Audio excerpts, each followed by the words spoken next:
Conformément à sa dernière volonté, le lundi 21 octobre 2013, Bruno Metsu est inhumé au cimetière musulman de Yoff, une ultime preuve, s'il en était besoin, de l'amour ombilical que portait le natif de Coude-Carquebranche, commune française située dans le nord de la France, au Sénégal, pays de l'Afrique de l'Ouest. Un dernier voyage dans un pays qu'il a adopté et que lui a aimé.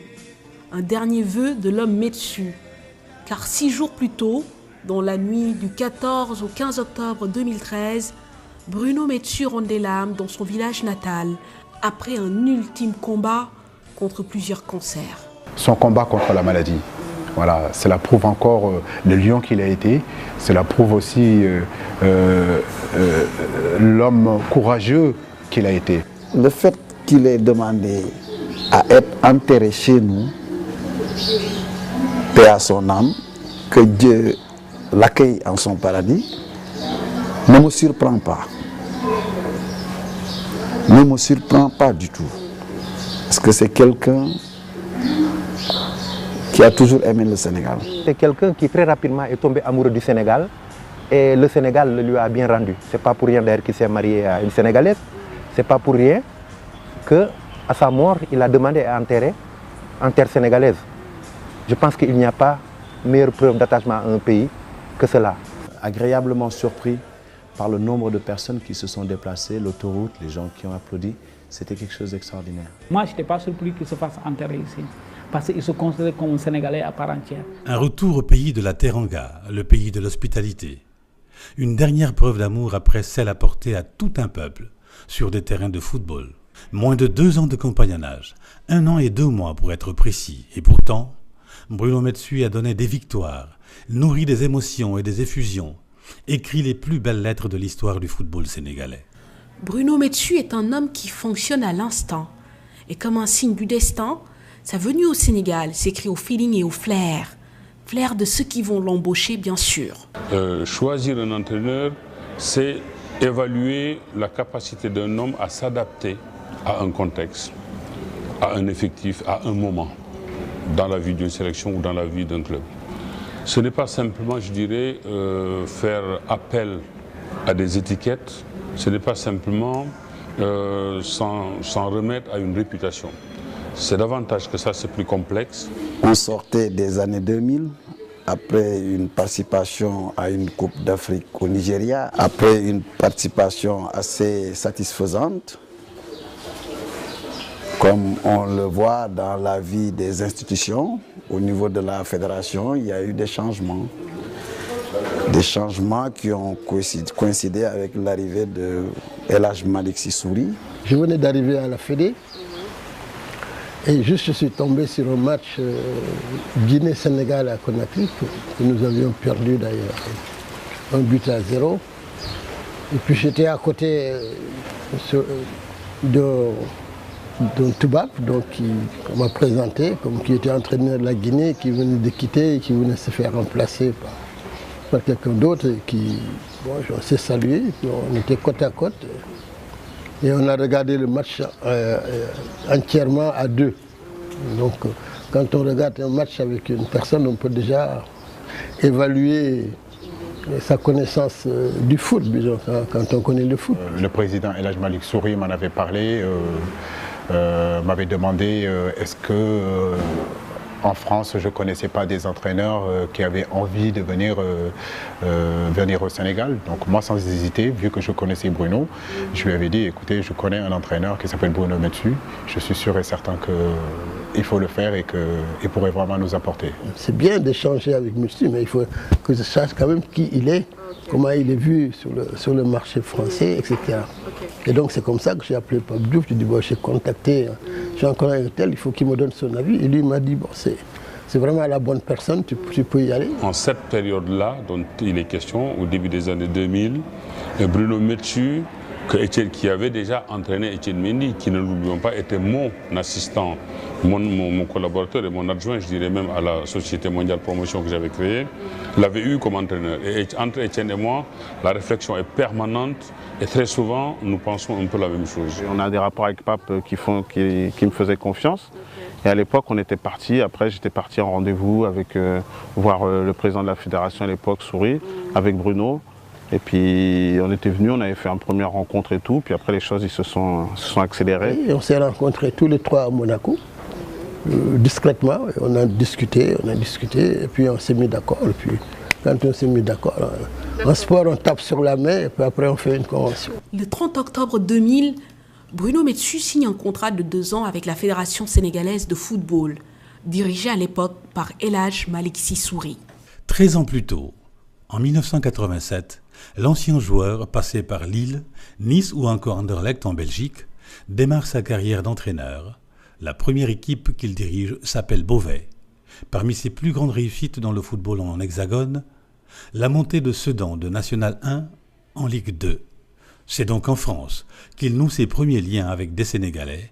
Etienne Mendy, Aliou Cissé sont parmi ceux-là. C'est lui qui m'a permis de rentrer dans le circuit professionnel, puisque lors d'un match, il était sur le côté dans les tribunes, d'un match que je faisais à l'époque où j'avais 15-16 ans.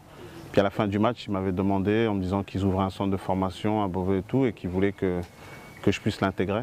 Donc c'est comme ça qu'un peu je suis rentré dans le centre de formation, puis bon, ça a été mon entraîneur.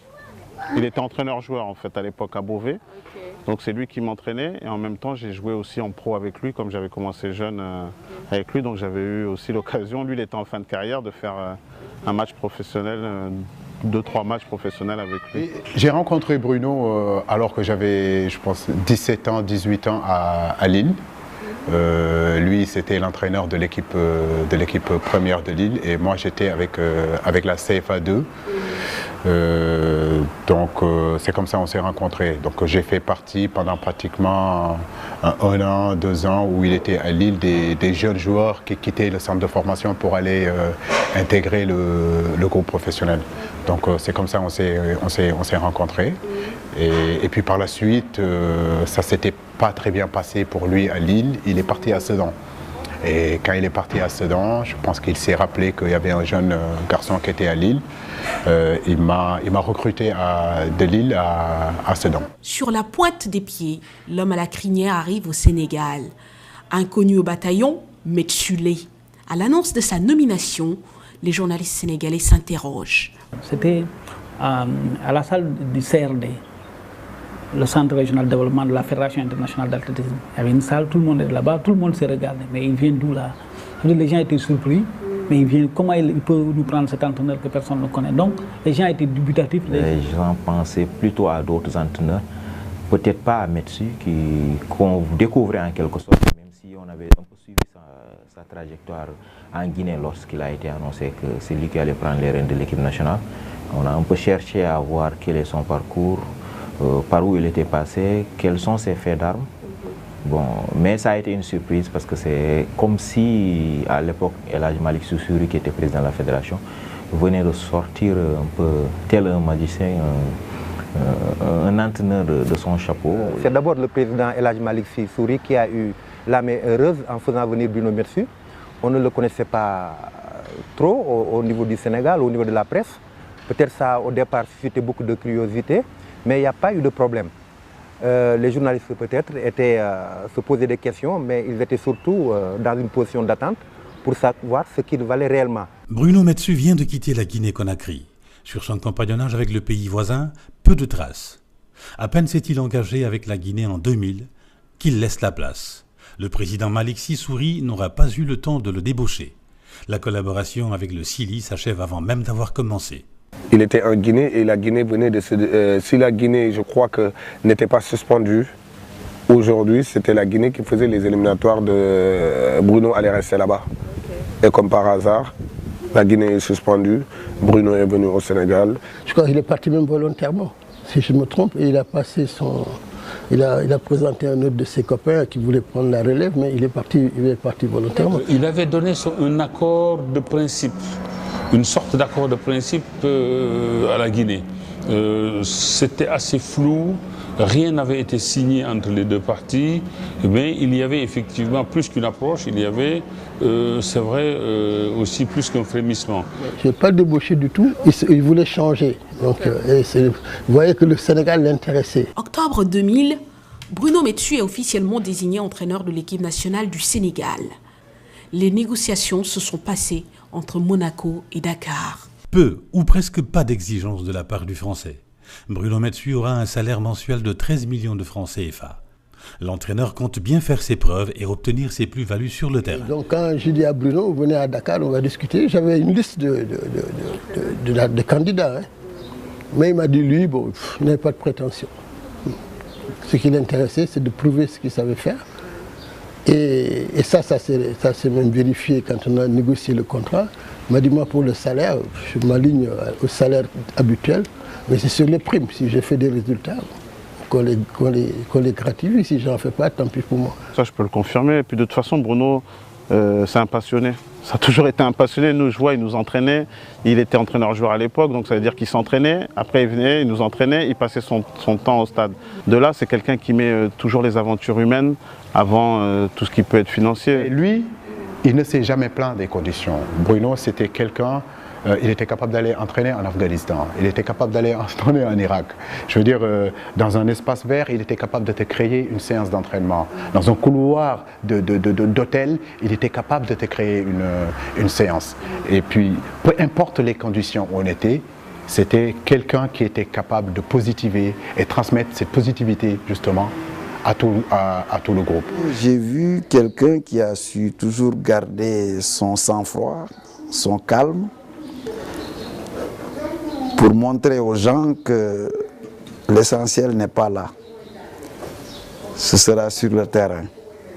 Mais essayer d'avoir une grande faculté qu'on demande chez un compétiteur, c'est l'adaptation. Il avait cette faculté d'adaptation. Voilà, Bruno pouvait s'adapter dans n'importe quelle condition. Il nous est arrivé de nous déplacer dans des conditions difficiles. Sincèrement, je n'ai jamais entendu Bruno se plaindre. Il est même resté plusieurs mois sans être payé. Hein. L'homme est plutôt d'un contact avenant, une approche facile. Les rencontres se font dans différents cadres, chacune arrivant à son heure et dans son contexte. Je crois que je suis le seul joueur de l'époque qu'il a eu en club et par la suite en sélection. Mes premiers contacts avec Bruno Metsu, c'était en France parce que Bruno Metsu a entraîné à Valence et moi je jouais avec Guignon avec Alexis Dupont. Et Dupont et Metsu, c'était des plus grands copains au monde. Donc voilà. Et puis Alex lui a parlé un peu de moi. Quand on l'a nommé entraîneur, il est venu me voir. À l'époque, j'étais à Lens.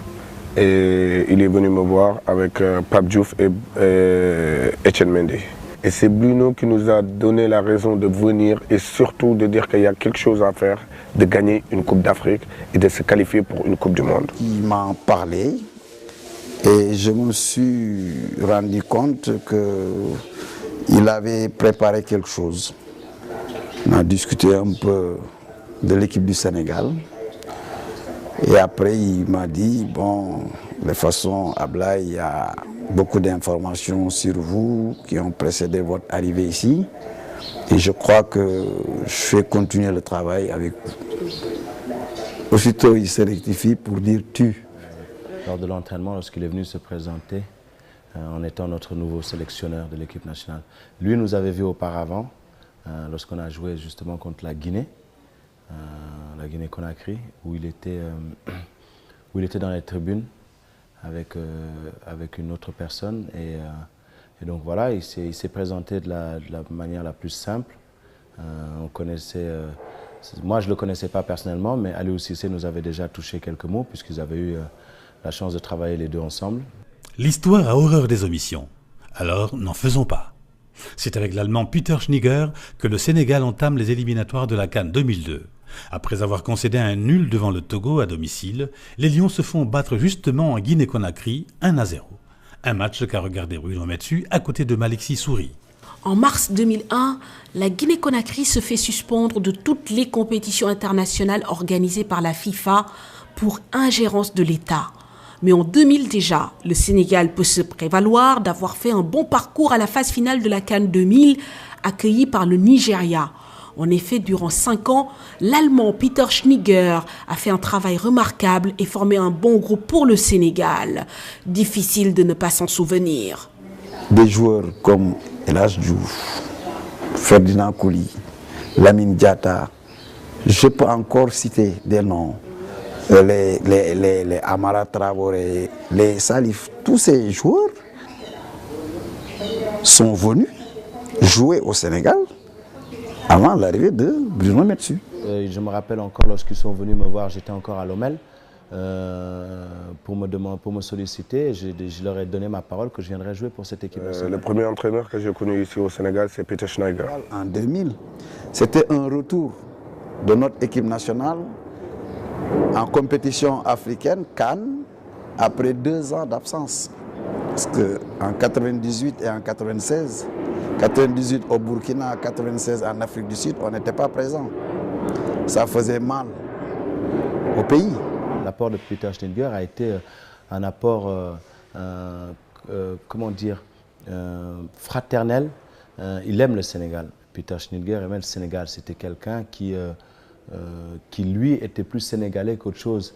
Et à partir de ce moment-là, il avait cette facilité aussi à justement rassembler les joueurs. Peter a fait du très bon boulot au Sénégal. Et c'est quelqu'un que j'ai passé de très bons moments avec. Et c'est quelqu'un aussi que je respecte pour ce qu'il a fait pour mon pays. Et je le considère comme un Sénégalais à part entière. On a commencé à bâtir avant 2002. Mais quand Bruno est arrivé, il a mis sa touche personnelle. C'est pourquoi je parle de lui avec un autre style de management. Et c'est là où j'ai dit que c'était, à mon avis, un entraîneur intelligent. Il n'a pas fait table rase. Après le départ de Peter Schniger, son successeur dirige son premier match à la tête du Sénégal devant l'Ouganda. Une rencontre qui se joue à Kampala le 13 janvier 2001. Sénégalais et Ougandais se quittent sur un score de parité, 1-1 dans le cadre des éliminatoires de la CAN 2002. En même temps que les éliminatoires de la Coupe d'Afrique, se jouent également les matchs qualificatifs à la Coupe du Monde 2002. Bruno Metsu, en maître d'œuvre du chantier, insuffle progressivement aux uns et aux autres l'envie de vaincre. Cela passe par le travail, mais aussi le discours de l'homme. Pourtant, à première vue, difficile de croire que derrière le sourire et la joie de vivre se cache un homme méticuleux, un professionnel, un compétiteur, un gagneur. Il ne lâche rien et retrouver son sourire et sa joie de vivre après le coup de sifflet final. Attention, ce ne sont pas nos mots, mais bien ceux des acteurs de l'époque. Bruno donne toujours cette air de bohémien. Il a toujours, comment dire, en lui-même, il a reflété la joie de vivre.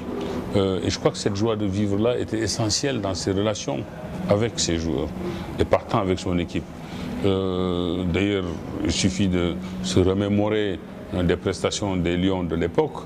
Elles étaient joyeuses, elles étaient, je dirais, dans l'entrain. Et Bruno Metsu, crinière au vent, en était, je dirais, un tout petit peu l'aiguillonneur. Quand on regarde Bruno Metsu, quand on le rencontre pour une première fois, on se dit mais c'est qui ce coach-là? Ses cheveux longs, le style hippie un petit peu. Donc on a l'impression qu'il est un petit peu léger, quoi. Dans les rapports, il y a un élément qui semble être une valeur assez forte dans une collaboration, qui était une constante, la loyauté. Mais aussi, en voyant l'homme, j'ai tout de suite senti une personne qui baser en tout cas toute sa démarche sur une certaine liberté, une indépendance qu'il laissait à l'autre. C'est un grand professionnel, et quand je dis professionnel, vraiment dans le grand sens du mot, quoi. Voilà, c'est que c'est quelqu'un qui arrivait à faire de la proximité quand il fallait le faire, mais il savait aussi à un moment donné dire bon, maintenant stop, on travaille. Et à l'entraînement aussi, il ne faut pas comprendre les choses 2 fois ou 3 fois après, c'est tout de suite ou rien. La veille de notre match contre la France, il s'est pris la tête avec Lamine Diatta sur remplacement. Et je n'ai jamais vu Bruno comme ça de ma vie. L'attaquant est venu s'intercaler entre Malick Diop et Lamine Diatta dans les 5,50 m pratiquement. Et là, je me rappelle de ce cri de Metsu, hein, qui a retenti même à travers le monde, parce qu'il y avait un mode de journalistes, il y avait tout le monde entier qui était présent. Mais partout on entend la voix de Metsu, parce que pour lui, cette faute d'inattention-là pouvait coûter cher à l'équipe du Sénégal. Sur le terrain, il demandait à qui que ce soit, il était capable de crier sur moi, comme il était capable de crier sur Elage, comme il était capable de crier sur Tony ou qui que ce soit. Ça ne le dérangeait pas franchement de le dire, de nous insulter. Nous tous sommes flippés, ça y est, on commence à se prendre la tête déjà, maintenant non. Okay. Après il a appelé tout le monde et il a fait comprendre que demain, les mêmes erreurs que tu feras aujourd'hui, c'est ce que tu vas faire demain, je te rectifie maintenant. C'est pas parce que je t'ai fait sortir que tu vas pas jouer le match. Tu vas jouer le match et je sais que tu seras l'un des meilleurs. Et malgré il est devenu fou d'un seul coup et il est revenu encore sur terre pour vous dire seulement comment il travaillait. Il connaissait le foot, c'est un gros travailleur. C'est tout. Quand on travaille et qu'on reste compétent dans ce domaine, il y a toujours la réussite au bout. Ici, on ne réussit pas, on ne gagne pas parce que le charlatan ou le marabout a dit qu'on gagne. Ça, c'est les mauvaises langues qui disent la chance, mais toutes les équipes, la chance, elle est pour tout le monde. Ce qui différencie les uns des autres, c'est le travail et la connaissance et la compétence. C'est quelqu'un qui avait compris que le football, c'est vrai que c'est une affaire de préparation, c'est une affaire de technique, c'est une affaire de tactique, c'est une affaire de physique, mais c'est fondamentalement une affaire d'hommes. Et les hommes, s'ils n'ont pas envie d'y aller ensemble, de faire bouger la montagne, c'est pas possible, rien ne peut se faire. Nous à l'époque, en jeune, pour une petite anecdote, mais on était un club moyen de Beauvais et on s'est retrouvé 2 fois en finale de Coupe de Gambardella alors qu'on n'avait pas de moyens par rapport à des clubs comme Toulouse, Saint-Etienne et tout, et on battait tout le monde sur notre passage. On arrivait, on était habillés presque avec chacun avec ses survêtements et tout, alors que les autres équipes étaient déjà bien structurées et tout. C'est pour donner un peu le côté où on avait tellement une motivation qu'il arrivait à nous transmettre qu'on arrivait à faire des choses sur le terrain qui étaient extraordinaires. Franchement, Bruno, il savait comment nous piquer. Parce qu'il savait que nos familles étaient plus sous tension que nous. C'est quelqu'un quand même qui, à partir de cette connexion, disons, humaine qu'il a pu avoir avec les joueurs, a pu avoir un groupe qui était capable d'aller plus loin, le plus loin possible dans ces compétitions. Bruno, dans son style de management, responsabilisait tous les acteurs. Vu les résultats lors de son passage, qui était un passage très court pour un entraîneur, mais les résultats ont fait que ces résultats font voir une certaine longévité à la tête de l'équipe, alors que non. Vu de loin et de très loin, l'homme paraît laxiste. On lui reproche sa trop grande proximité avec les joueurs, avec qui il partage des moments de détente hors des terrains de football. Après des débuts bien paisibles, les relations entre Bruno Metsu et une partie de la presse sénégalaise se tendent. Le premier cité trouve injustes les accusations, alors que les résultats se construisent petit à petit. Mais les journalistes ne l'entendent pas de cette oreille. L'image de l'équipe nationale du Sénégal se joue tout aussi bien sûr et en dehors des terrains. La relation presse-entraîneur, c'est toujours un sélectionneur même. La relation presse, c'est un début amoureux en fait. C'est un début amoureux. À certains moments, effectivement, ça a été des relations très difficiles qui ont pu même être conflictuelles. Et je pense que c'est dû au fait que lui, comme les leaders de l'équipe, comme les El Hadji Diouf, Fadiga, à Louis Cissé, il vivait difficilement un certain traitement que leur faisait la presse et qu'il considérait comme un traitement qui était injuste. On avait l'impression qu'il y avait une certaine injustice parce que je pense que le plus important, dans un premier temps, je dis bien, hein, dans un premier temps, le plus important, c'est souvent le terrain pour un footballeur. C'est vrai que sur le terrain, on essayait de faire le maximum, mais je pense qu'on le faisait de la plus belle des manières. Parce qu'il avait dit à l'époque qu'il a l'impression que malgré tout ce qu'il ferait, les journalistes seraient plus obnubilés par ce qui se passe en dehors des terrains que sur le terrain. Personnellement, en ce qui nous concerne au niveau du populaire à l'époque, c'est vrai qu'on avait une ligne qui gérait le volet, en tant que journaliste sportif, on gérait le volet sport, effectivement. Mais tout ce qui se passait en dehors du terrain nous intéressait particulièrement. Tous les journalistes qui suivaient ce groupe-là, ils n'avaient pas la même ligne éditoriale. Il y a certains journalistes qui étaient plus focalisés sur les aspects sportifs, sur le football, la préparation de l'équipe, la prestation des joueurs. Il y a des journalistes qui avaient des préoccupations qui sont plutôt people. Il y a eu cette question de discipline que la presse estimait qui n'était pas bien gérée à l'époque. Bon, je pense que c'est dans l'ensemble la quasi-majorité des organes de presse sénégalais, que ce soit les radios ou la presse écrite, pensaient qu'il y avait du laisser aller dans ce groupe-là. Il y a eu des excès qui nous ont amenés même à recadrer pour remettre les gens sur les rails. Il y a eu l'épisode de la CAN 2002 au Mali, où des joueurs sont sortis en boîte. Bon, ça avait créé beaucoup de problèmes au niveau du groupe entre les journalistes et la presse et l'équipe nationale en général. Des fois, on est tellement sous les feux des critiques de certaines choses qui sont tellement, certaines choses qui sont agaçantes, qui fait que des fois l'entraîneur perd un peu ses nerfs. Je vous donne un exemple. Quand on était dans la phase de préparation à Fujeda, au Japon, à un moment, on nous appelait Dakar pour dire que oui, il y a El Hadji Diouf qui se bat avec Henri Camara. Quand cette information est tombée, ces joueurs étaient en train de prendre leur thé dans la même chambre.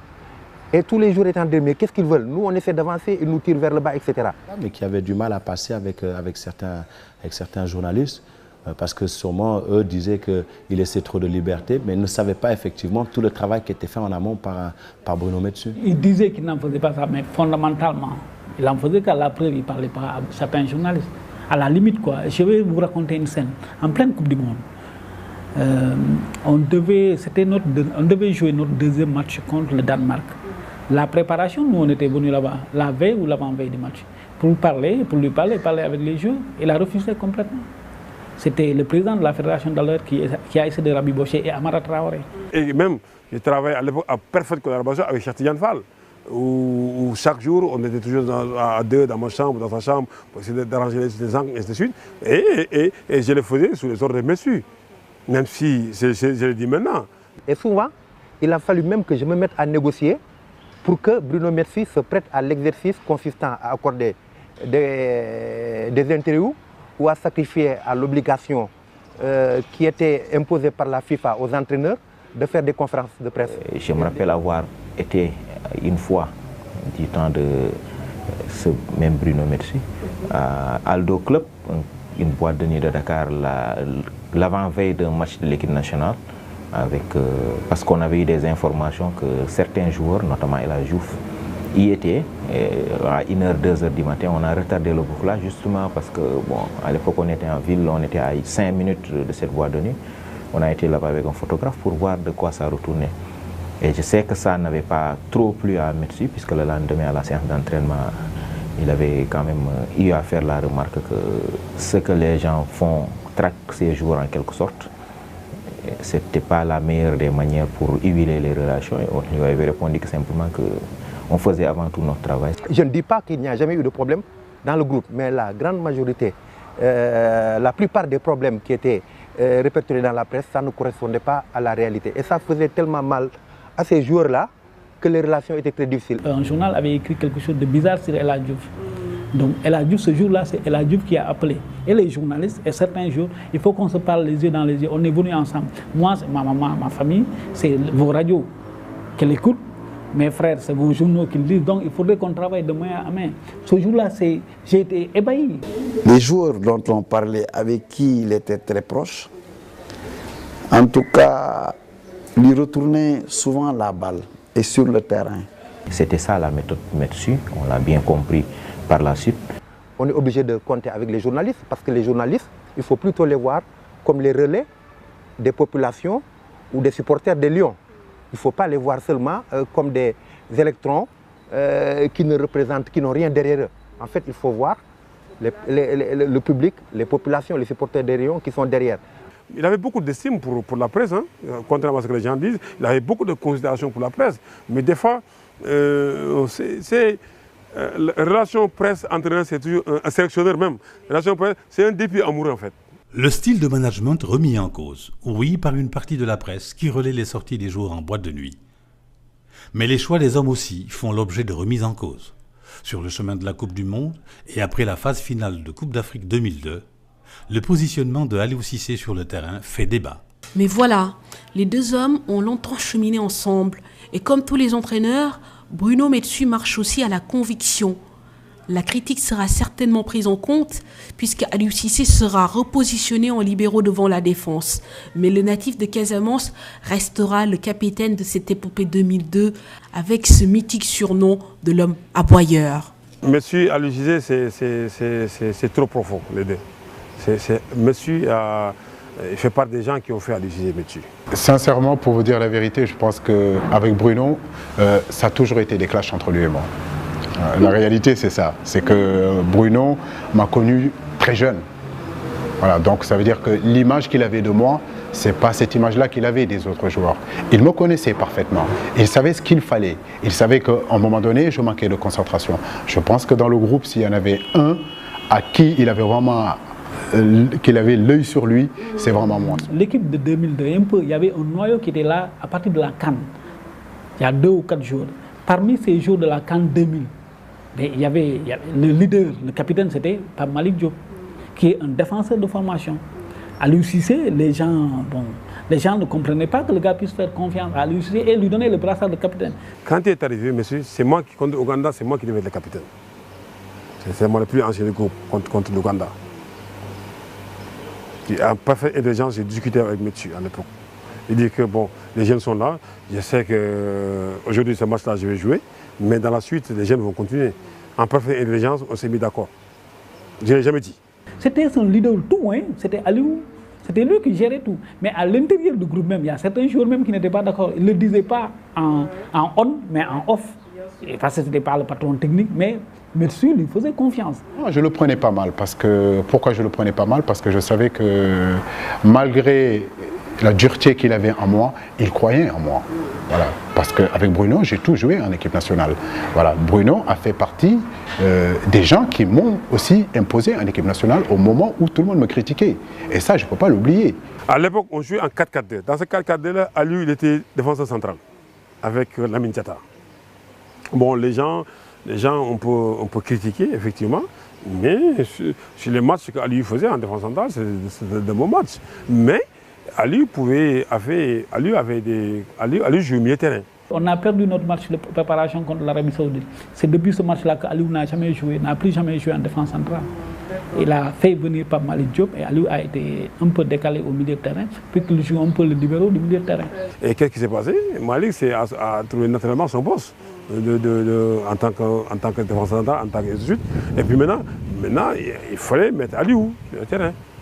Et en intelligence, c'est là, parce qu'un entraîneur intelligence, c'est savoir utiliser ses hommes. Aliou, c'était capitaine, aboyeur, donc sur le terrain. Donc c'est ça. Et puis là, il le faisait bien. Donc sur le terrain, il galvanisait, il haranguait en tant que capitaine ses troupes. Il a cette faculté-là. Bruno Metsu critiqué, oui, il le sera. Et pourtant, les premiers concernés adhèrent à la méthode. Être responsable de ses actes en dehors du terrain. Mais tout donnait lors des rencontres et des séances d'entraînement. Les joueurs ne s'y trompent pas. Leur relative liberté est conditionnée par leur performance. Vous avez 2 manières de procéder. Vous avez la manière à la Giroud, qui va être là chez vous matin, midi et soir. Limite vous dire à quelle heure vous devez vous coucher, à quelle heure vous devez vous réveiller. Vous finissez par être lassé, mais à la fin, vous vous dites heureusement que ce type était là. Bruno Metsu, c'était le gars qui vous responsabilisait, qui disait voilà, tu es majeur et vacciné, Tu sais ce que tu veux, tu sais ce que tu veux devenir, tu sais le chemin que tu dois faire. Si tu penses que l'autre chemin, c'est celui qui va t'amener là-bas, prends-le à tes risques et périls. Irresponsabiliser les joueurs d'une autre manière que Giroud qui était plutôt, qui couvait peut-être un peu trop. Bruno, peut-être pour certaines personnes, était un petit peu trop laxiste, ce qui n'était pas du tout le cas. D'abord, il avait des idées, mais il avait des joueurs pour appliquer ces idées-là. Les joueurs lui faisaient une confiance aveugle. Je te dis que les joueurs nous fuyaient. Certains joueurs nous fuyaient parce qu'ils ne veulent pas que Metsu nous voit avec eux. Tellement il avait une emprise, contrairement à ce que les gens pensaient, peut-être il laissait les joueurs sortir, mais il avait une emprise telle sur son groupe que les gens récitaient un peu ce que Metsu faisait. Et quand je suis arrivé ici au Sénégal, sous l'ère Bruno Metsu, après Peter Schneider, on habitait ensemble au Virage. Moi, quand je venais ici, on habitait ensemble.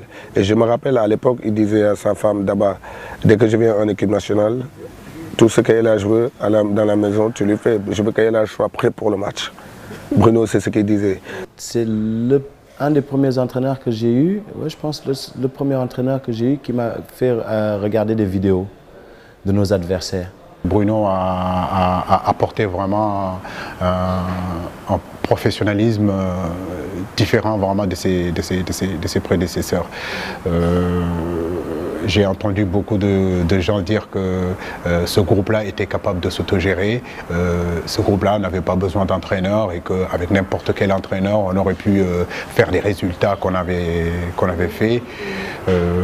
J'ose même pas imaginer ce qu'on serait devenu sans Bruno Metsu, sincèrement. Voilà, donc je pense que c'était lui l'entraîneur et c'était lui le football en fait. Hein. Il avait inculqué chez les joueurs un comportement que je retiendrai toujours de lui, la gagne. Effectivement, c'est quelqu'un qui ne lâche rien. Quand il a une idée, il va jusqu'au bout. Et cette culture de la gagne, on le sentait surtout sur le terrain, chez nos joueurs, qui savaient ce que signifiait mouiller un maillot, c'est-à-dire respecter le football. À l'époque, ça parlait de trop, les joueurs faisaient ce qu'ils voulaient, nanani nanana, tout le monde parlait. Mais c'était la gagne. Bruno, le seul schéma de Bruno, c'était la gagne.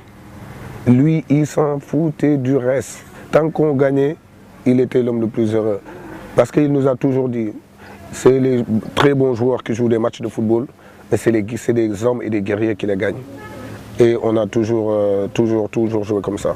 Je pense qu'il avait cette particularité de savoir tirer le meilleur des joueurs en leur laissant la liberté de faire ce qu'ils voulaient faire, mais en restant dans le cadre du football, dans le cadre du sport à un certain moment. Quand ils entraient sur le terrain, on voyait qu'ils se donnaient, qu'ils se battaient, parce qu'ils se disaient quelque part aussi, certains avec qui on a discuté bien des années après, même dernièrement, après le décès de Metsu, un joueur de l'équipe nationale de la génération 2002 m'a fait part de ça, en disant que bon, le regret qu'on a, c'est que les gens n'ont pas compris ce que Metsu cherchait. Il voulait que les gens vivent, soient libres, qu'ils s'amusent, qu'ils fassent ce qu'ils veulent, mais une fois sur le terrain, qu'ils se donnent pour que tout le monde se rende compte que ce jour-là, il est en train de se battre pour le drapeau, pour le Sénégal. Dans la vie aussi, il faut oser.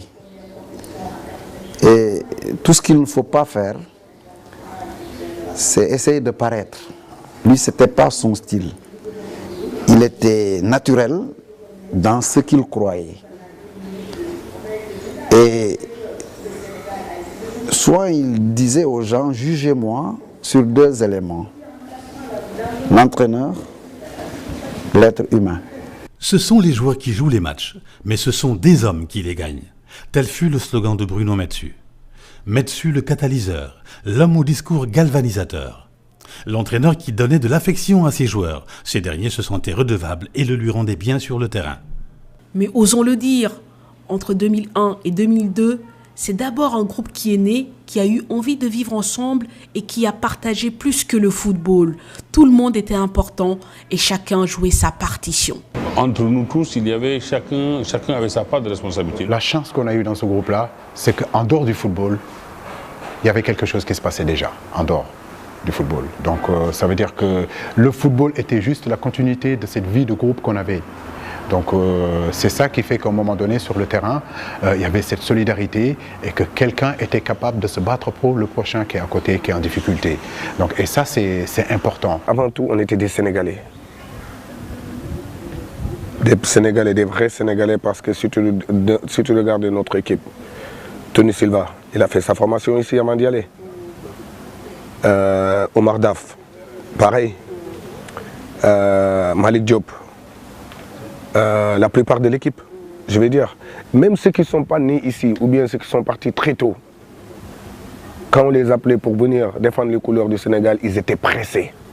C'était tout un ensemble, hein. Ce n'était pas Bruno Metsu et le groupe Bruno Metsu, non, on était tous ensemble. C'est-à-dire que nous, jusqu'aux intendants, on était ensemble. C'est-à-dire que même à l'hôtel Ngordiarama, les gens qui faisaient nos chambres faisaient partie de notre équipe. Il faut dire aussi qu'à la Fédé, quand même, on avait aussi de grands messieurs. Parce que le président El Hadj Malick Sy Souris, je pense qu'il a su, d'une manière intelligente, en tout cas répondre à toutes les attentes, tout en étant toujours intelligent. Dans tous les paliers, on avait quelqu'un d'important. Bruno Metsu qui nous aimait comme ses enfants. Jules-François Bocandé qui est l'emblème du football sénégalais. Qu'aujourd'hui, tu ne peux pas parler de football sans parler de Jules-François Bocandé.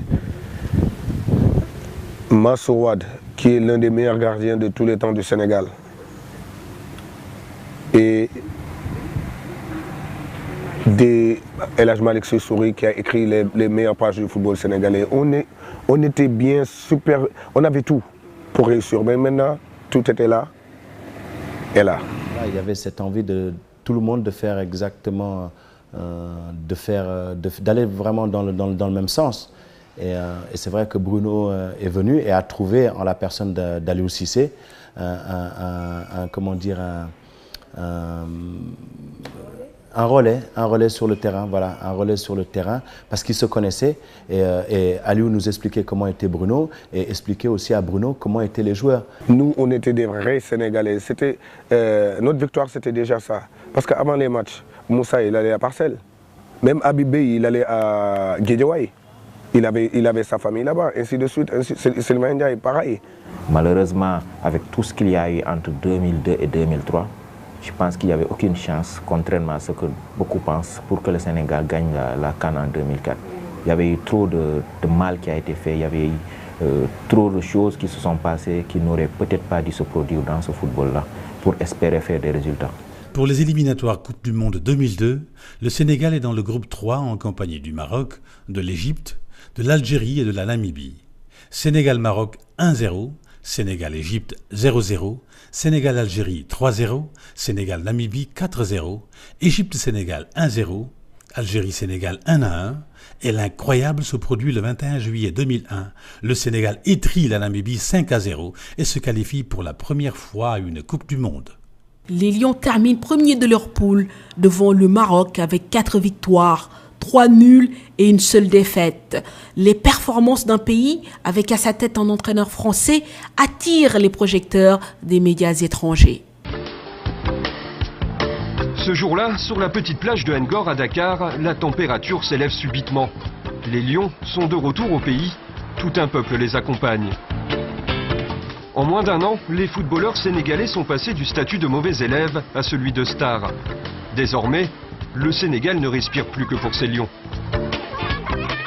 L'homme de cette fulgurante métamorphose est français. En octobre 2000, Bruno Metsu est nommé entraîneur national. Il convainc les expatriés de jouer pour leur pays. 19 sélectionnés sur 22 évoluent en France.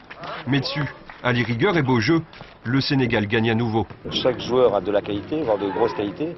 Maintenant, ce qui est important, c'est que chaque garçon se met au service du collectif. Ce qui a fait ce plus, c'est justement cette solidarité, cette bonne ambiance. Chaque sortie des Lions provoque une hystérie collective, un élan populaire qui rappelle l'épopée de l'équipe de France en 1998. France-Sénégal, une histoire qui s'entremêle. Le 31 mai prochain, le Sénégal rencontre la France en match d'ouverture de la Coupe du Monde. Une partie qui enflamme déjà les esprits. Avant de rencontrer Zidane et les champions du monde, le Sénégal a une autre mission. Les supporters sont partis au Mali avec une certitude. Les Lions vont remporter leur première Coupe d'Afrique des Nations. Premier match dans la compétition cet après-midi à Bamako. Le Sénégal bat l'Égypte à 1-0 grâce à un but de Lamine Diatta. Le pays peut continuer à danser. 2002, l'année de toutes les consécrations, mais aussi de la grande déception. Cette finale perdue contre le Cameroun un soir de 10 février au Mali. Cette coupe qui lui tend les bras jusqu'au tir au but et puis se refuse à l'équipe du Sénégal sur un dernier tir raté du capitaine Aliou Cissé. Le terrain l'a montré, on n'a pas eu de titre avec cette génération. Et pourtant, par moment, le titre était à notre portée. Notre finale à Bamako, où j'étais en tant que président, je ne pouvais pas me mettre en Coupe d'Afrique, les présidents ne se mettent pas sur les bancs de touche. Et ensuite, c'est très difficile de descendre des gradins pour aller parler aux joueurs, etc., surtout pendant les prolongations. Mais ce qui s'est passé, c'est... Vous auriez voulu faire ça? Oui, j'aurais voulu ça, je ne pouvais pas. Parce qu'il avait désigné ce tireur. On avait désigné des tireurs. Mais quand, avec l'émotion à la fin, plusieurs se sont désistés, il aurait dû appliquer la règle stricte qui avait été désignée. Tant pis pour eux, ils n'avaient qu'à assumer. Mais une finale se joue pour être gagnée. C'est ce qu'on n'a pas fait. Même jusqu'au tir au but, la coupe était à notre portée. Ça, je vous le dis. Même quand le Cameroun a devancé le Sénégal au tir au but, notre dernier tir, s'il rentre, on est à égalité. Donc cette coupe nous a longtemps souri. Il est tombé sur l'émotion, ce qui lui arrive très rarement, et d'autres ont tiré à la place d'autres, etc. Mais en général, quand on désigne, quel que soit Alpha et Oméga, les tireurs qui sont désignés pour les pénaltys, c'est cela, sauf que si l'un est blessé, etc. 2002, l'année du tremblement de terre à Séoul, un 31 mai. Premier match de la Coupe du Monde et le Sénégal fait tomber l'équipe de France, championne du monde en titre. La France qui gagne, c'est lui et lui tout seul. Aussi heureux que chevelu, Bruno Metsu, l'entraîneur français du Sénégal. Et les Sénégalais fous de joie. Ils ont battu la France, championne du monde, 1-0. Surprise ou pas, un point c'est tout. Mais pour le Sénégal, c'est un joli point d'honneur. Les Bleus avaient un rang à tenir et le moins qu'on puisse dire, c'est qu'ils n'ont pas tenu leur promesse. Oh, bien sûr, parfois, ça a tenu à rien, à ce tir de Trezeguet qui s'écrase sur le poteau. Une demi-heure de jeu, les Bleus commencent par perdre bêtement le ballon. Le très talentueux Aladji Diouf déborde Franck Leboeuf et centre. C'est peut-être la faute à pas de chance, ce ballon qui touche petit et qui échappe à Fabien Barthez, mais Bouba Diop marque le premier but de la Coupe du Monde. Les Lions du Sénégal dansent à Séoul. 14h. Sur l'écran, la défense française vient de craquer. Sur le parvis, le Sénégal enflamme la défense.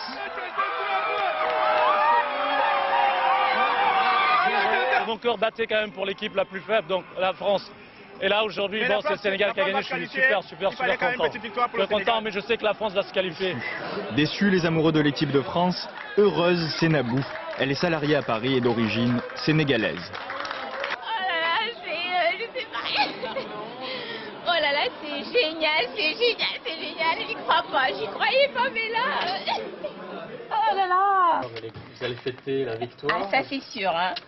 On va fêter la victoire, sera les coups de fil à Dakar. Moi, ce que je vous souhaite, c'est de marquer les premiers. Parce que si jamais on marque les premiers, c'est une catastrophe. On va marquer dans les meilleurs matchs. Le match lui-même n'avait rien d'amical. Les propos d'avant-match à Dakar ce matin entre supporters l'étaient tout à fait. Pour sa première participation à la phase finale d'une Coupe du Monde, tout le Sénégal s'était paré des couleurs nationales. On avait déserté les écoles, les entreprises, les administrations pour se rassembler devant les écrans de télévision. Au café de la Poste, personne ne doute de la victoire des Lions de la Teranga, le surnom de l'équipe sénégalaise. Alors, quand à la 30e minute, Pape Bouba Diop pousse la balle dans les filets français.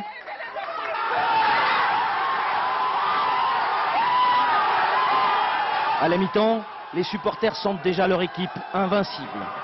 Maintenant, il y a confiance. Confiance est régnée. Merci.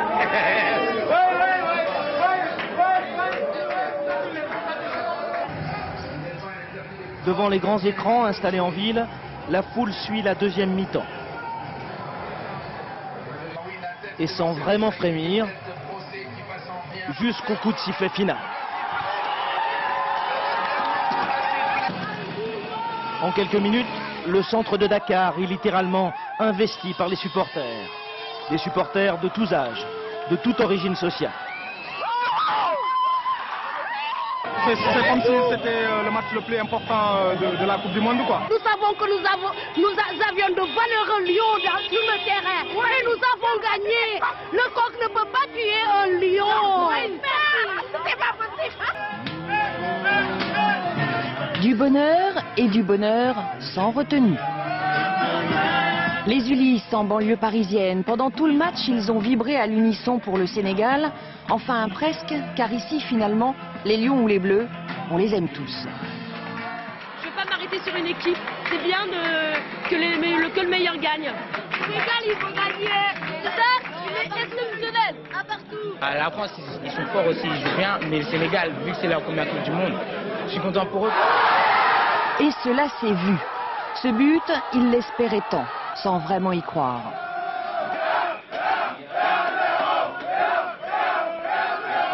Très beau but, très beau but. Barthez était battu. Excusez-moi. Même trop plein d'émotions à Marseille, mais avec un soupçon de culpabilité. Au pays de Zidane, on a eu l'impression de trahir un peu les Bleus, mais enfin, l'instant est si rare.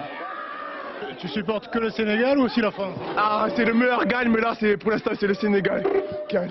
Oh là là, très bien, c'est très bien. Je suis fier qu'ils sont là. Ils vont marquer l'histoire. À Dunkerque, lui aussi a toutes les raisons d'être fier. Bruno Metsu, l'entraîneur des Lions sénégalais, c'est son fils. Pour Bernard, je ne sais pas dans quel état d'esprit il doit être, tout en étant en jouant les décontractés. Il doit être vachement stressé. C'est une journée de victoire inespérée. Disons que c'est une journée qui est unique dans la vie d'un pays. Aujourd'hui, en battant l'équipe qui est championne du monde, le Sénégal est championne du monde.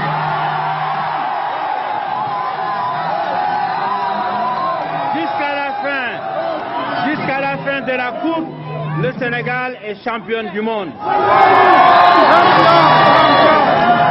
Des larmes de tristesse à Bamako, des larmes de joie à Séoul, un peuple plongé dans les vertiges du bonheur, des joueurs au summum de leur art, et pourtant, les acteurs de la meilleure épopée connue jusqu'ici par le football sénégalais ne s'y trompent pas. Au-delà de la face visible de l'iceberg et de ses rencontres phares, beaucoup de matchs ont compté et forgé un caractère de vainqueur à chacun d'entre eux. C'est le match que nous avons gagné à Windhoek, le dernier match qui annonçait ou qui marquait en tout cas la qualification du Sénégal pour la Coupe du Monde. Puisque avant le match, je prenais avec lui et contrairement aux attentes, il avait à l'époque décidé de titulariser Diao. Non, Thiaw, Pape Thiaw. Alors que rien ne laissait présager la titularisation de cet attaquant. Et il m'a dit, je ne sais pas pourquoi, mais je le sens. Je sens que de lui nous viendra la lumière, de lui nous viendra l'efficacité dont on a besoin. Et le déroulement du match, dont je n'ai plus tous les tenants et aboutissants à la mémoire en tout cas, montre qu'il avait parfaitement bien senti la chose. Et ce jour-là, la qualification de l'équipe du Sénégal, obtenue donc loin de Dakar à Windhoek, c'était aussi la conséquence heureuse des choix de Bruno Metsu. Le deuxième match de Bruno Metsu, c'était à Rabat.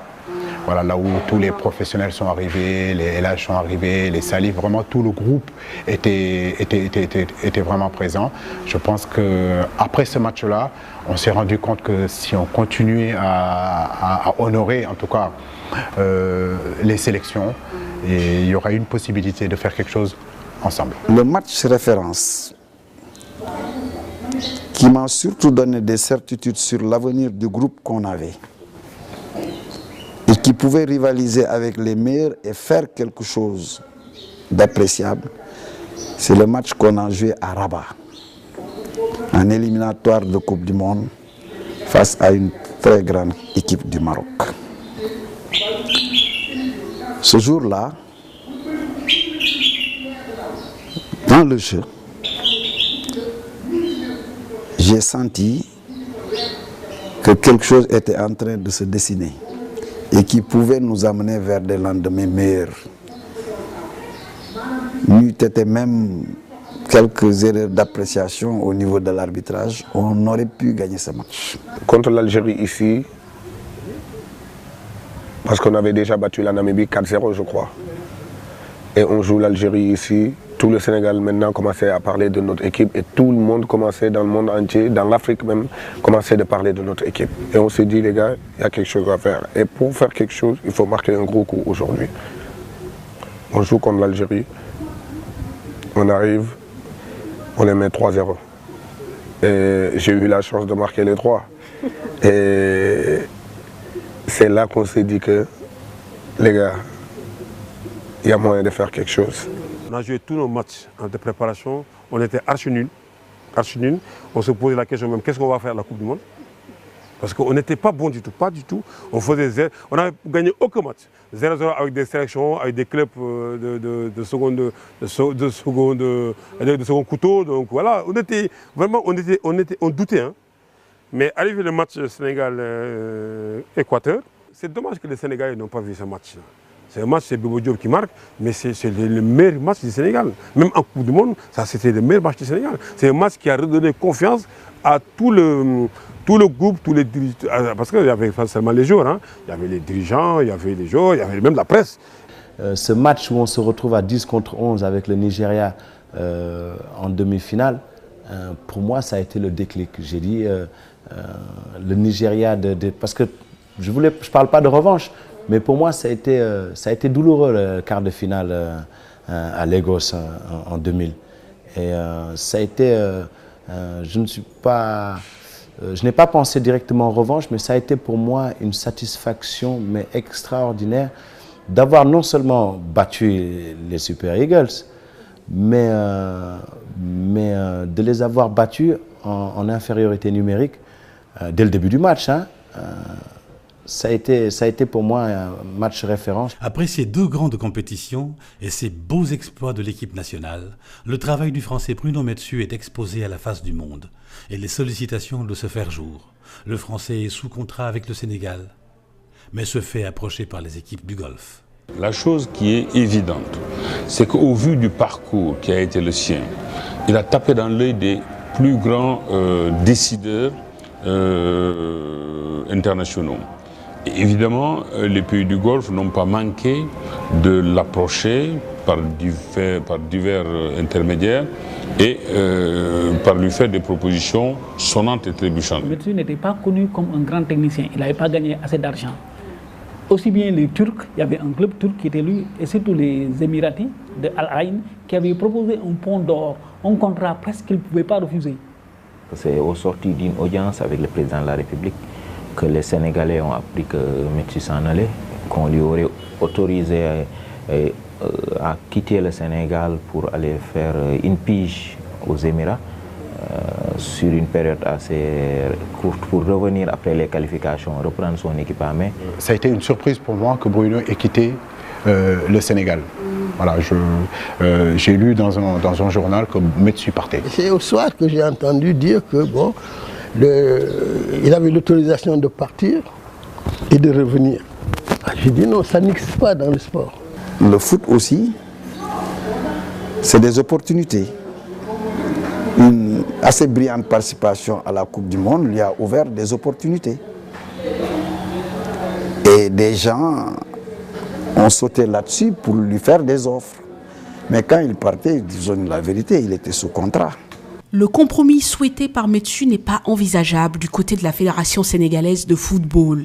La seule et véritable fausse note du compagnonnage entre le Sénégal et Bruno Metsu. Il y a certains qui ont parlé de disponibilité. Je me rappelle que certains dirigeants du Sénégal n'étaient pas contents quand il a dit ça. Il est malade, disponibilité, ça n'existe pas en foot. Bruno voulait faire comme Gued Eddings. Avoir l'équipe là-bas et venir à chaque fois. Et c'est possible, les entraîneurs le font. Ça n'existe pas. Si vous avez un exemple, depuis que le football existe, donnez-le-moi. Un entraîneur qui dit je pars, après vous me gardez ma place, je reviens. J'ai dit au président Abdoulaye Wade, comme ça, il me dit oui, qu'est-ce qui se passe parce que le monsieur, j'ai entendu dire qu'il s'est adressé à des non-initiés. Bon, j'ai dit non, peut-être c'est le mot à l'époque qui m'est sorti de mon vocabulaire. Mais je voulais juste expliquer que ce n'est pas possible. Et je lui ai dit, comme ça, c'est pas possible, comme je viens de vous l'expliquer. Il m'a dit, mais là, tu as raison. Et ils m'ont donné la télé, là. Je suis descendu, je dis, bon, Mutsi part, il est parti. Ça n'existe pas dans le foot, on ne chauffe pas à la place d'un entraîneur. Il m'a appelé, il m'a dit que oui, bon, il a des propositions à un truc, et que, bon, lui, donc il a vu le président de la République, il a autorisé, mais bon, le président Souri n'était pas trop d'accord, et ainsi de suite. Le président El Hadji Malick, j'aime pas le président El Hadji Malick Souri, donc n'était pas trop d'accord, parce que bon, lui, c'est un homme de football. Il y a un contrat. Dès qu'il y a un contrat, c'est un contrat. Quand on doit le contrat, c'est à la fédération avec l'État. Il faut faire attention. Nous, la fédération ne paye pas, mais c'est l'État. Donc si l'État décide de le laisser partir, moi je m'incline. Mais lui, en fait, c'était peut-être du respect ou un sentiment de gêne, etc. On a déjeuné le même jour de son départ, mais je ne savais pas qu'il partait le soir. Et il est venu chez Tom de Vargas, un de mes amis italiens, là on a mangé des pâtes, mais il ne savait pas comment me dire le point dont je parle. C'est difficile. Moi, à sa place, peut-être ça aurait été la même chose. Je pense que le président, très réactif, lui, un homme qui anticipe, a tout de suite vu qu'il fallait passer à autre chose et changer d'entraîneur. Et il a pris ses responsabilités pour changer d'entraîneur. C'est ça qui a fait venir Guy Stéphane. Et qu'il a fait comprendre que nous, on pouvait... C'était quoi? Parce qu'on devait jouer le Lesotho à l'époque. Le Lesotho, la Gambie. Ouais, c'était une poule de 3. Lesotho et Gambie pour se qualifier. Donc pour lui, Ablaye et moi pourrons gérer ça. Ce qu'il m'avait dit, c'est que ce contrat est un contrat presque à court terme. On revient d'une Coupe du Monde. Je pars aux Émirats pour revenir 9 mois après. On a considéré ça comme une animosité entre mes scènes. Au contraire, mais vous savez, les entraîneurs étrangers, hein, quand ils viennent à Dakar, il y a toujours des gens qui sont là, qui veulent être avec eux, etc. Ça est arrivé avec Claude Leroy, c'est arrivé avec, sur moi, je ne sais pas. Mais je dis toujours aux entraîneurs, de toute façon, hein, tant que vous gagnez, ça va, mais quand vous perdez, vous ne verrez que les gars de la Fédé. Il s'est trouvé que le président de la fédération d'alors, El Hadji Malick Sy Souri, qui est quand même un homme de principe, n'avait pas accepté cette formule-là. Mais en réalité, on a bien vite compris quand Metsu avait fait le choix des pétrodollars, comme on l'avait appelé à l'époque. Parce qu'entre les 13 millions qu'il gagnait au Sénégal et quasiment les milliards qu'il pouvait se faire mensuellement aux Émirats, bon, au sortir de la Coupe du Monde, ça coûte sur le marché avait explosé. 12 ans après, les acteurs tirent des enseignements de ce départ. Metsu ne pouvait refuser de telles offres. En dépendait aussi sa vie d'homme. Arrivé à un âge, donc il a bourlingué un peu en Afrique et en France. C'était un contrat où il y a l'avenir de sa famille en jeu. Donc ça se comprenait un peu, quoi. C'est ainsi que le système professionnel aussi fonctionne. Il a été l'objet, je dirais, d'approches véritablement intéressantes sur le plan financier. Et bon, il a fini par accepter. On n'avait pas les moyens financiers. Il ne faut pas que les gens se leurrent. Le Sénégal n'avait pas les moyens. Parce qu'on peut s'imaginer nous mettre sur le même pied que ces clubs émiratis et turcs. Et on lui avait proposé un pont d'or. Metsu ne pouvait... C'est sa vie d'homme. C'est sa vie d'homme. Parce qu'avant le Sénégal, il a fait un passage en Guinée, on ne l'avait pas payé. Il avait démissionné, sinon c'était des clubs de second niveau en France, il entraînait. Donc c'est sa vie d'homme, il fallait qu'il règle sa vie d'homme. 12 ans après, les regrets de ce départ sont encore perceptibles dans la voix des acteurs. Il y a une cassure. Il y a une cassure à partir du moment où Bruno est parti, il y a une cassure. Mais moi, ce qui m'a fait mal, c'est qu'on a construit, on a voulu construire quelque chose. Et on avait déjà construit quelque chose pour les Sénégalais. Et on savait que nous, on pouvait gagner la Coupe d'Afrique. Si on nous avait laissé 3 ans avec le même groupe. La déception, à mon humble avis, hein, vient seulement du fait qu'il est resté au Sénégal à la tête de l'équipe avec un séjour trop court. Trop court. Il n'y a pas eu avec lui cette continuité après la Coupe du Monde.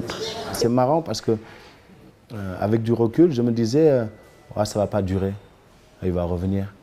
Parce que l'un va manquer à l'autre. Pour moi, c'était une histoire d'amour interminable entre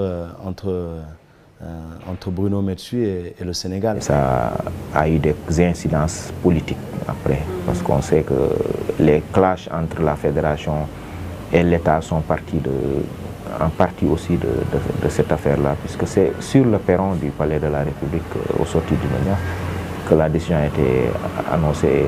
Le Sénégalais, la Fédération sénégalaise de football mise devant le fait accompli. J'avais toujours cet espoir que Bruno revienne. Et malheureusement, on sait ce qu'il en est advenu. Il est parti et il est resté des années là-bas. Il était heureux jusqu'à dernièrement où il était toujours heureux mais qu'il voulait revenir. Et malheureusement, il était deuxième sur la liste. Après un entraîneur qui n'est pas venu, qui a finalement utilisé le Sénégal pour pouvoir améliorer son contrat. Bruno était le deuxième sur la liste et finalement il n'a pas été non plus choisi, même en tant que deuxième. Et si Metsu était resté, le Sénégal aurait-il gagné un titre continental? C'est des questions difficiles à répondre parce que tu sais, on peut toujours extrapoler. Rien n'est moins définitif et catégorique qu'un raisonnement en matière de football. On ne peut jamais, je dirais, se projeter de cette manière. On ne peut jamais dire, oui, les choses se seraient passées de cette manière-là si lui, il était là. Combien de fois n'a-t-on pas vu un entraîneur à la tête d'une équipe réussir une saison admirable et la saison d'après éprouver les pires difficultés à conduire la même équipe? Donc, je pense que c'est un peu spécieux comme type de raisonnement. S'il était resté avec les acquis, la CAN du Mali, qui nous laisse sur notre faim, parce que la coupe nous passe entre les doigts, la Coupe du Monde, qui aussi nous laisse sur notre faim, parce que l'élimination a été une élimination assez surprise face à la Turquie. Hein. Ça a laissé un goût amer, même si c'était une participation honorable. Mais il faut dire les choses. S'il était resté en tirant les enseignements, les vrais, de ces campagnes, peut-être cette équipe allait vers un titre. Il y avait une osmose, une symbiose entre ce groupe et Metsu. C'est pourquoi tous les entraîneurs qui étaient venus après ont eu du mal. Parce que ça passait, le message passait. Et quand je su que Bruno partait, ça m'a fait très très mal. Et jusqu'à présent, c'est ça le vrai problème. Parce que si on nous avait laissé notre équipe avec Bruno, Bruno allait garder les mêmes joueurs. On a perdu la Coupe d'Afrique, mais l'année d'après, on le gagne. Comme à cette époque-là, c'était des questions qu'on ne se posait pas trop parce que le groupe se sentait tellement fort. Et comme je vous le disais tout à l'heure, tout le monde pensait qu'avec n'importe quel entraîneur, le Sénégal était capable de faire les mêmes choses qu'on avait fait en 2002. L'avenir nous a montré que non. L'avenir nous a montré que sans Bruno Metsu, je ne sais pas qu'est-ce qu'on deviendrait. 1 an et 2 mois. Bruno Metsu aura passé seulement 1 an et 2 mois à la tête de l'équipe nationale. Et pourtant, il aura laissé des empreintes indélébiles. On ne peut pas mettre un mouchoir sur 2000, on ne peut pas mettre un mouchoir sur 2002. Ce furent des moments en tout cas exceptionnels pour le public sénégalais, pour le football sénégalais. Incontestablement, son nom sera lié à jamais au football de ce pays-là. Je me suis posé des questions à un certain moment lors de la préparation du match contre la France, quand on était dans les vestiaires et qu'on faisait la dernière réunion où il donnait les dernières consignes avant d'aller sur le terrain. Il était tellement dans ce match, il était en train d'utiliser les mots qu'il faut pour que les joueurs se surpassent. Il le disait par exemple, vous savez, au Sénégal, les jeunes qui doivent aller à l'école hier, ils n'ont pas pu dormir. Ils n'ont même pas pensé à regarder leur cahier. Et si vous perdez, dites-vous que non seulement ils ne vont pas manger, mais demain à l'école, ils ne pourront même pas se concentrer sur leur cahier. Vous êtes un groupe d'une vingtaine de personnes. Vous avez la chance de pouvoir donner du plaisir à tout un peuple. Ce n'est pas donné à n'importe qui, ne ratez pas cette occasion. Et j'étais en train de me dire, celui-là, est-ce qu'il est réellement français? Parce qu'on allait quand même jouer contre la France. Quand on était arrivé à Séoul, la veille du match, la France a refusé de s'entraîner. L'équipe de France, le Sénégal s'est entraîné. Les journalistes, de grandes géants internationales ne connaissaient pas Metsu, ne connaissaient pas l'équipe du Sénégal. Il y a un gars qui m'a appelé qui m'a amené un map-monde pour que je le soutue un peu le Sénégal, mettre sur sa carrière. En ce moment, Google n'était pas aussi développé que maintenant en 2002. Donc il fallait qu'on explique. Donc tu as vu, c'était le gars, même quand il a battu la France, c'était quelque chose. Ouais, c'est quoi? C'est un tremblement de terre. Je vous avais dit que j'allais battre la France. C'est ça qu'il avait dit, comme ça. Donc c'était le gars qui prenait pas. Tu as l'impression qu'il ne prenait pas les choses à la légère. Or, je pense que c'est l'un des plus grands psychologues que moi j'ai rencontré. Moi, ce qui m'a le plus marqué, vraiment ce qui m'a marqué, c'est sa capacité à pouvoir retransmettre sa motivation et ses convictions. Ça, je crois que c'est sa plus grande force pour moi. J'ai eu la chance de travailler avec lui en tant que joueur. Et j'ai vu sa méthodologie, je sais que c'est le bon. Et il m'arrive parfois de prendre certaines choses de Bruno. Voilà, donc oui, il fait partie des gens qui m'inspirent aussi. Bruno nous vouait beaucoup de respect. Je veux parler des Sénégalais. Dans nos relations strictement personnelles, il y avait ce sentiment que j'ai toujours retenu de lui, ce respect, mais l'estime aussi qu'il avait, en tout cas pour moi. D'un homme plutôt sympa, d'un homme véridique et franc, pour l'avoir côtoyé durant toute la période où il était à la tête de cette équipe du Sénégal, là, pour l'avoir côtoyé plus particulièrement au Mali, parce que c'était la première fois que je couvrais une Coupe d'Afrique des Nations en 2002. Il a été, malgré les conflits qu'il y a eu à un moment donné avec la presse, c'était un homme accessible et disponible pour la presse. Nous sommes des amis. Nous étions vraiment des amis. Donc c'est vrai que la relation elle est différente. Moi j'allais chez Bruno, Bruno venait chez moi en Belgique avec femme et enfants, tout le monde. On se voyait, on se parlait presque toutes les semaines. Quand il est décédé, j'étais en route, j'étais à Doha pour aller le voir quelques jours après, à Dubaï. Et finalement il est décédé, donc j'ai dû quitter directement Doha pour venir ici, être dans les préparatifs avec sa femme et toute la famille. Chaque fois qu'il a eu l'occasion de revenir au Sénégal, qu'il aimait beaucoup, il m'a appelé pour me dire « Dis-moi où tu es, je viens te trouver ». La dernière fois, je me rappelle, il m'a trouvé au stade Demba Diop. Je regardais un match de championnat, il m'appelle, je dis « Je suis au stade ». J'arrive tout de suite. Voilà. L'homme en tant que tel était un homme d'une certaine courtoisie qui ne voulait pas choquer ni faire de mal. Et ça se voyait dans son attitude à chaque fois qu'il y avait un contact avec la presse. Bruno Metsu est mort à l'âge de 59 ans à Coudekerque-Branche, son village natal situé au nord de la France. Il repose désormais au cimetière musulman de Yoff. Et dans leur tête, ses frères et compagnons de 2001 à 2002 garderont toujours le meilleur de l'homme. Le peuple sénégalais gardera en mémoire les meilleures victoires. Ce fut bel et bien la rencontre entre une patrie et un homme. C'est son sourire, c'est toujours le mot qu'il a pour rire, c'est toujours, je dirais, on dirait de manière très triviale la manière dont il avait de déconner. Voilà, ça c'est Bruno Metsu. Les gens avaient tellement assimilé Messi à Diouf. Et je me rappelle quand on partait en Coupe d'Afrique, on a pris un volet spécial à la descente de l'avion, à l'arrivée au Mali, il disait que les mamans dans la rue, il disait, quand dès qu'il voit Messi, il dit, mais Bruno, il dit Bruno, hélas. Non, ça, il disait ça quoi. Il chambrait tout le monde. Il disait, et Bruno, hélas.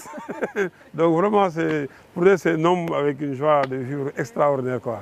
Bruno, je ne le prends même pas comme un Français pour moi. Moi, quand je parle avec lui, des fois, j'oublie que je parlais avec un Français, avec un étranger.